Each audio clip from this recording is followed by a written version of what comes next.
Radio Exitosa en Lima 95.5.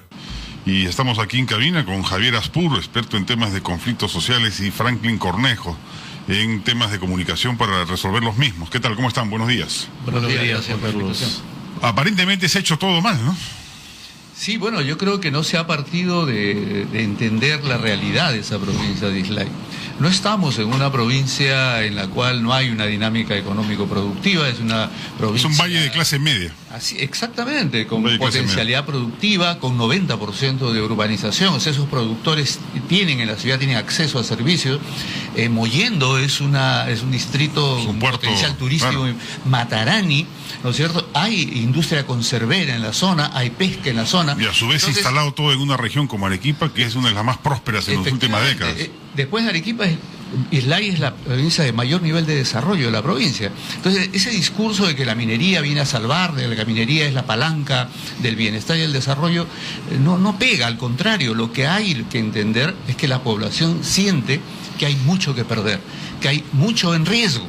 Y frente a eso, obviamente, se expresan estas formas de resistencia. Ahora, pero el tema ecológico-ambiental, ¿es realmente una preocupación central de la población? ¿O es quizás la bandera que han elegido para expresar lo que no es sino una insatisfacción porque la población termina no siendo beneficiaria económicamente de proyectos de esta índole? Sí, bueno, lo que hay que, quizás lo que señalaba Fernando Sánchez Blavera, no hay que olvidar que el estudio de impacto ambiental del 2009 autorizaba al uso de las aguas del río Tambo, claro, que es el único que existe. Y si la población no protesta, se aplica. Exacto, efectivamente. Bueno. Y costó vidas, y costó detenidos, y frente a eso uno se pregunta, bueno, Sauder no era consciente de ese problema, Sauder no tenía otras opciones técnicas que fueran menos negativas. Entonces, evidentemente, y vamos luego al nuevo estudio de impacto ambiental del 2012. ¿Cómo se aprobó ese estudio de impacto ambiental? No fue con un operativo de toma policial en la cual entraban unos y no entraban otros, y donde se hicieron las famosas audiencias públicas. Efectivamente, donde se explican cosas, pero no hay realmente. No, pero además hay un protocolo, yo creo que hay un protocolo de audiencias públicas, licencias, etcétera, que es bastante a pie forzado, ¿eh? Efectivamente. Es que decirlo, se hacen al tuntum, o sea, simplemente para cumplir con la exigencia, no es vinculante, en fin, no sé para qué se hacen, en verdad. Pero justamente eso, lo que causa la crispación social, porque el actor social, el poblador local, no se siente parte de esa propuesta de desarrollo. O sea, si tenemos una propuesta de desarrollo que es minera y ambiental, no puede ser solo minera y ambiental, tienen que pensar en el desarrollo económico local. Así es. Y entonces, yo honestamente creo que ahí va de la mano, y con este tema, como bien lo ha señalado Fernando Sánchez Blavera, este tema colonial de las regalías, que finalmente no funcionan. Así como se habla del modelo macroeconómico, las regalías no chorrean, no llegan a la población. Es un problema de modelo económico en la zona, ¿no? Y eso es lo que está causando los conflictos sociales por todos lados en el Perú. O sea, yo siento que estamos viviendo como una segunda fase de democracia, después de 15 años en la que se va consolidando la democracia peruana, en que la crispación social no es solo una forma de protesta social, es una forma en la que los peruanos vamos un poco más allá de ser solo individuos, ¿no?, de un sistema económico, y nos vamos convirtiendo en ciudadanos, ¿no? Entonces allí hay un choque también, no solo de paradigmas económicos, sino también de modelos de llevar a la práctica esa democracia, ¿no? No es solo de desarrollo y crecimiento económico, sino también de desarrollo humano, ¿no? Y yo siento que el siguiente gobierno tiene un tema de agenda bien grande, ¿no?, referido a cómo llevar a la práctica, cómo llevar a diferentes zonas del país con desarrollos económicos diferentes y contextos culturales diferentes, un tema de crecimiento económico por un lado y desarrollo económico por otro lado. Y eso tiene que ver con comunicación. O sea, siempre estamos hablando con políticos, ingenieros, técnicos, mineros, pero es un tema... No, y hay varios puntos precisos. De comunicación. Por ejemplo, el segundo estudio, ¿no?, de impacto ambiental, efectivamente no se conoce. No se conoce al detalle. Y el gobierno no se ha encargado de divulgarlo. La vocería de la empresa no existe. Acá estamos buscando de Gisela desde hace cuánto tiempo un vocero de la empresa, no hay. Claro, pero cuando ha salido, ¿qué cosa ha dicho? Claro, se suspende y acusando de terroristas a quienes están protestando, porque se ha vendido la idea como que Islay es una provincia casi controlada por los amigos de Tierra y Libertad. Hay dos alcaldes distritales de Acción Popular, claro, otros dos alcaldes que son de un movimiento regional. El movimiento que ha ganado en todos los distritos la alcaldía provincial es un movimiento de carácter provincial cuyo candidato ha sido candidato por el Partido Nacionalista. Entonces, ¿de qué estamos? O sea, hay una dinámica que no se puede explicar con que acá hay unos radicales izquierdistas que se están oponiendo. Hay una dinámica de actividad económica, productiva. Que los puede haber, pero ¿dónde está el resto? Efectivamente, el otro problema es que en la propia región Arequipa y en Islay, ¿dónde están las fuerzas políticas que permitan canalizar? Como bien decía el debate? hace poco Carlos Tapia, política, no es que la población decida, oye, vamos al paro y se pase la voz así, oye, vamos al paro, ya vamos todos al paro. No, eso lo aprueban en una asamblea. Efectivamente. Que tendrá valor legal, eso es lo de menos. Es una asamblea que tiene representatividad real. Y a esa asamblea no van los que están a favor del proyecto. Así es. Y es más, es un tema que tiene 6 años. Es un proceso en el cual uno esperaría que exista una clase política que con el punto a favor o en contra o neutral o lo que fuera ahí a debatir, a proponer, a encontrar salidas y evitar lo que estamos viendo ahora, el camino de la violencia. Y si la salida que opta el gobierno es el estado de emergencia, eso puede terminar... No va a conducir a nada. Yo creo que obviamente tiene las potestades legales de hacerlo. Nadie está diciendo que es una ilegalidad hacerlo, pero sería una torpeza. Total. Rompen los puentes de diálogo, ¿no? Sería una torpeza. O sea, yo creo que ahí condena a Tía María a hacer un proyecto enterrado bajo tierra, puesto bajo tierra, digamos, 30 años. Pero ¿por qué no encontrar un camino, por ejemplo, ya, suspendamos el proyecto, no lo anulemos, suspendamos. Claro, entre paréntesis, hasta que se generen condiciones y que el próximo gobierno lo resuelva, porque no va a poder. Vayamos seriamente a hacer evaluación del estudio de impacto ambiental. Por ejemplo, ¿por qué no se dan los recursos para que autoriza que los alcaldes, la autoridad regional, puedan contratar un conjunto de especialistas que analicen? ¿Por qué no se abre un debate? No pues como estos diálogos frustrados donde el proyecto no va, y por otro lado que entienden que el diálogo es, mira, acá hay unas personas que un poco limitaditas que le vamos a explicar en qué consiste. Eso no es diálogo, lo que requiere es un debate, pero con los elementos que la población y las autoridades puedan tener para analizar ese estudio. Y hay el discurso, ¿no es cierto? Esta es una minoría radicalizada. Bueno, ¿por qué no se va a un mecanismo de consulta ciudadana sobre base de explicaciones y de claridad de lo que haya para que decidan? ¿Y por qué no se piensa mecanismo? Yo no descartaría, por ejemplo, la posibilidad que los pobladores del Valle del Tambo, por ejemplo, puedan ser accionistas del proyecto. No me parece pero mala no como idea. Regalo de la empresa. Pero, ojo, yo creo que el Estado debería modificar ya el esquema de proyectos mineros pero en el además, Perú. allí tiene que ver todo eso con un diagnóstico de comunicación que no se está dando, ¿no? O sea, tenemos siempre una propuesta instrumental y casi numérica y estadística de la comunicación, pero necesitamos efectivamente un diálogo, pasa por un diagnóstico de comunicación, trabajar un mapa de actores, reconocer quiénes son los representantes, quiénes son los dirigentes y cómo es que se pueden establecer mecanismos para realizar una comunicación en el contexto, ¿no?, escuchando a la mayor parte de la población. O sea, eso es lo que no se da. No, y lo peor es que no se aprende, ¿no?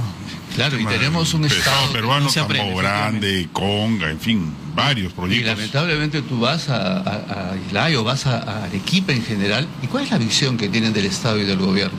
Que son servidores de la empresa. Entonces, para la gente, cuando va el Estado, cuando van los ministros, cuando van las autoridades, no están ante los representantes de la población, ante quienes deben garantizar el bien público, como señalaba Fernando Chávez Loavera, sino ven voceros de la empresa. Claro. Bueno, lo que es peor, la única entidad del Estado que más o menos credibilidad puede tener respecto a estos temas de conflictos sociales es la Defensoría del Pueblo. Y no tenemos defensor. Efectivamente, eso es increíble. Vámonos un instante, tenemos una comunicación desde Mollendo con nuestro corresponsal Christopher Arias. Adelante, Christopher. Hola.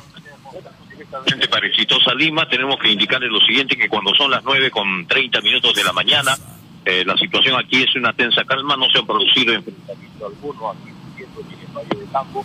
Lo que sí es la preocupación de la población de cómo va a terminar el asunto. Ha surgido la propuesta del gobierno regional expresada por el presidente del Consejo Regional, el consejero Mauricio Chan, en el sentido de que propone que el estudio de impacto ambiental del proyecto Tía María sea revisado por la UNOPS. Inclusive el gobierno regional estaría dispuesto a solventar este gasto, eso en primer lugar. En segundo lugar, también se anuncia la llegada de 4 congresistas de la bancada Dignidad y Democracia, en una media hora aproximadamente es lo que se calcula que deben estar llegando aquí a la provincia. La población que se está comunicando con nosotros también aquí en Exitosa Mollendo se pregunta algo muy importante que sería bueno que lo toquen allí. Es como que fuera una obra de teatro, indican, en la que están todos los actores secundarios, pero el actor principal no está. Es decir, no hay pronunciamiento de la empresa, lo que hay es conversación, contradicción entre los que no quieren el proyecto Tía María y el gobierno que asume el papel de defensor de Tía María. Eso es algo que tendría que merecer una explicación, pero por lo demás, aquí en la provincia es una tensa calma, la paralización continúa en el Valle de Tambo, también en la ciudad de Mollendo y en el... Sí, veremos qué ocurre, estaremos en contacto con ustedes más adelante, Juan Carlos. Muy bien, Christopher, muchas gracias. Bueno, espero que se haya entendido a cabalidad el despacho, ¿no? Ha habido algunos problemas con la comunicación. En fin, reitero, hay en el Perú muchas de las concesiones mineras que se entregan no son hechas o dadas en licitación, ¿ah? Se dan a dedo. Yo pido esta concesión, o la pedí hace 30 años y me la dieron, así porque era amigo del viceministro, del secretario general del Ministerio de Energía y Minas, etcétera, y a eso me ha hecho automáticamente dueño de todo el subsuelo, donde ahora hay millones de toneladas de oro, de cobre, etcétera. O sea, yo no sé. Mi punto de vista es que no hay posibilidad de un desarrollo minero en el Perú moderno si es que no se considera la población aledaña o que está ubicada encima de los proyectos como propietaria.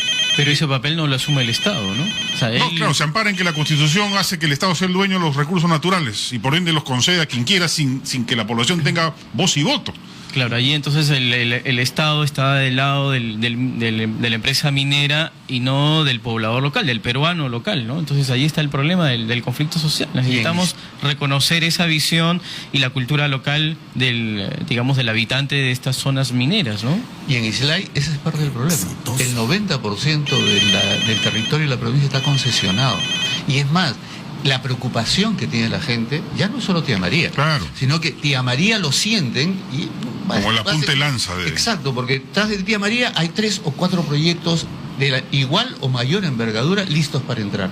Entonces, ahí hay un debate que no se está dando y que no se está aquilatando la preocupación que tiene la gente sobre... Además, yo me pregunto, ¿la gente tiene o no tiene derecho a decidir el modelo de desarrollo que quiere para su territorio? Yo creo que es un debate. O sea, ¿es compatible y es posible en nuestro país integrar y buscar formas de equilibrio entre la actividad minera, petrolera y otras actividades productivas?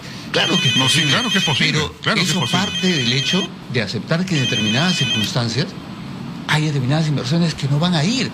Este gobierno, con todas las críticas que se le hace, ha tenido mayor inversión en minería que los gobiernos anteriores. O sea, tampoco hagamos... Yo repito el símil que a ver qué pasa si encuentran petróleo debajo del Golfo de San Isidro. O qué pasa entonces si... que el Estado diga, bien, señores Piña, se va a explotar, a los dueños del club, Piña, le vamos a pagar una expropiación, reubíquense, ¿no? Reubíquense, pues. Los vamos a reubicar en las pampas de San Bartolo. O un ejemplo más parecido, ¿qué pasaría? Y a los vecinos que están alrededor del Golfo, Piña, pues tú pagaste por ver la zona verde, Piña, ahora vas a ver torres de explotación.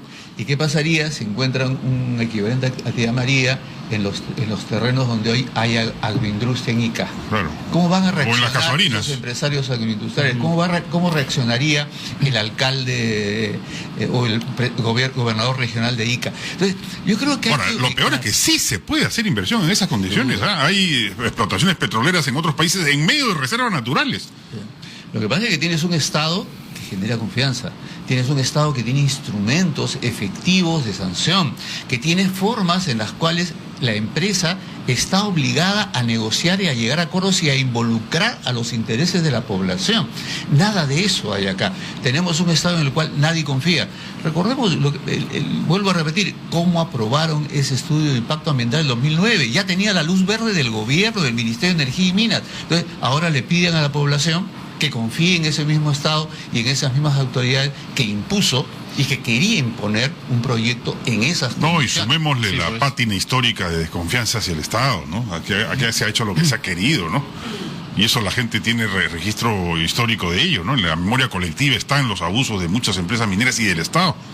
Claro, debería ser un Estado más confiable, ¿no? Además hubo un mapa de conflictividad que fue elaborado en el 2011 en la PCM, que tiene una serie de recomendaciones en las que invita a que el Estado se acerque más a la población. O sea, en comunicación se dice que si no hay empatía y no hay acercamiento, no existe comunicación. Pero yo insisto, yo creo que el tema de fondo es un tema de derechos económicos, que hay que brindar constitucionalmente a la población que vive o encima o aledañamente a proyectos de esta envergadura. O sea, no es una limosna lo que se le debe dar, o sea, las regalías al final se las roban pues todos los gobiernos regionales y locales. Eso es lo que ocurre. Entonces, ¿qué van a decir? No, te va a caer 10 millones, 100 millones para el Valle del Tambo. De eso verán pues 3. Esa es la verdad. Pero una vez más, ¿quién es el garante del desarrollo humano en el país? No solo el crecimiento económico, por supuesto que están los mineros, ¿no? Y los empresarios, pero ¿quiénes garantizan el desarrollo humano, la salud, la educación a los pobladores en estas zonas donde se buscan crear y generar proyectos mineros? ¿No es el Estado? ¿Y dónde está el Estado en todo este discurso? Claro, claro. Yo comparto la idea. Primero, yo creo que es importante que haya la renta y que esa renta tenga la posibilidad de convertirse en inversión y en servicios a la población. O sea, la renta hacia el Estado es un elemento fundamental en ese tipo de actividad. Pero yo comparto la idea. ¿Por qué solo mirar en la lógica de los impuestos que debe pagar la actividad minera, las enormes utilidades que tiene? ¿Por qué no involucrar a la población también en los beneficios y en las utilidades que esto es? Claro. Que ya no va a ser un fondo y un monto que va para inversión pública necesaria, claro, imprescindible, sino es de manera directa y beneficio directo. Claro. A mí me parece que es una hipótesis que hay que evaluar, que hay que trabajarla, que no tiene por qué ser además incompatible con el tema ambiental, porque hay que seguir exigiendo y planteando una institucionalidad y niveles y exigencias ambientales de altísimo nivel. Estamos en un desafío del cambio climático que no es broma y hay que asumir lo ambiental con mucha seriedad. No, y además tecnológicamente ya eso no condena el fracaso a las inversiones mineras. Efectivamente. Hay empresas de primer mundo que además operan acá, muchas de ellas. Allá tienen una cantidad de resguardos ecológicos que son enormes, ¿ah? Así es, y igual es productivo y rentable el negocio. Y que tiene que ver además con la sostenibilidad social. Pero se reduce el nivel de rentabilidad. Claro. Y lamentablemente hay muchas empresas que hacen todo lo posible por tener la mayor ganancia posible. Sí, claro. Y tenemos autoridades que se prestan a ese tipo de cosas. La mejor demostración es el uso del agua del río. Querían usar el agua del río. Efectivamente, eso es inaceptable. El gobierno de Alan García ha dicho inaceptable. Destruir el Valle del Tambo. Eso era el costo que íbamos a pagar por un proyecto. Y algún lobista, un exministro, promotor de inversiones, como le digo yo, ahí metido en el tema Sauder. Muchas gracias. Muchas gracias a Javier Ascur y a Franklin Cornejo. Vamos a una pausa, amigos, y regresamos.